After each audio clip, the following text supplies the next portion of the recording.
করছেন চট্টগ্রাম বিশ্ববিদ্যালয়ের মাননীয় উপাচার্য প্রফেসর ডক্টর মোহাম্মদ আবু আজিজ। ভারত ছাড়ো আন্দোলন এবং 46-এর নৌ বিদ্রোহ, এই সবগুলোই যেন নজরুলের স্বপ্ন রূপায়ণ ছাড়া আর কিছু নয়। আসলে সূর্য সেন, প্রীতিলতা ওয়াদ্দেদার, বিনয় বসু, ভগৎ সিং, উল্লাসকর দত্ত, উধম সিং, যতীন দাস, মাতঙ্গিনী হাজরা সহ আজাদ হিন্দ ফৌজের জীবন উৎসর্গকারী হাজার হাজার সৈন্যরা নজরুলের স্বপ্নকেই যেন বাস্তবায়ন করেছেন। নজরুল তার মৃত্যুদ্দাহ উপন্যাসে আনসার নামের এক বিপ্লবী চরিত্র সৃষ্টি করে উপন্যাসের মূল কাহিনীতে ভিন্ন বাঁক সৃষ্টি করেছেন। আনসার বলেছে, পাশবিক শক্তির বিরুদ্ধে বিপ্লবী আন্দোলন করতে হবে এবং তা হতে হবে সংঘবদ্ধ।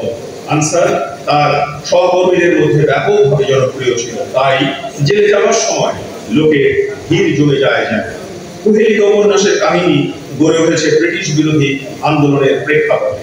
ব্রিটিশ বিরোধী আন্দোলনের মুসলিম তরুণদের আরো বেশি করে অংশগ্রহণ চেয়েছিলেন বলেই বোধ করি নজরুল জাহাঙ্গীরের মতো চরিত্র সৃষ্টি করেছেন। বলা চলে বাংলা রাজনৈতিক উপন্যাসে জাহাঙ্গীরই প্রথম মুসলিম নায়ক, যা সৃষ্টি করেন কাজী নজরুল ইসলাম। নজরুলের জন্ম 1999 সালে, ঠিক উপনিবেশ যুগে। নজরুলের 4 দশক পূর্বে বিশ্বকবি রবীন্দ্রনাথের জন্ম, সেও উপনিবেশ যুগে।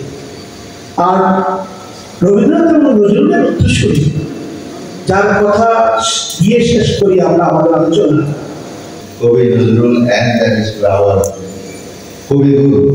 আমি বুঝতে পারবো, কারণ দুইজনের মধ্যে তো কেন আমরা দুইজন দুই জায়গায়, তাদের স্বতন্ত্র অবস্থান। নজরুলের আবেদন চিরকালে, কারণ হচ্ছে উপনিবেশ শোষণ শিখিয়েছে, সংস্কৃতির রূপান্তর ঘটিয়েছে। তিনি কবি নাম, তিনি হচ্ছেন মহাকবি। আপনারা দেখছেন দৈনিক কর্ণকণ্ঠ, সবার কথা বলে।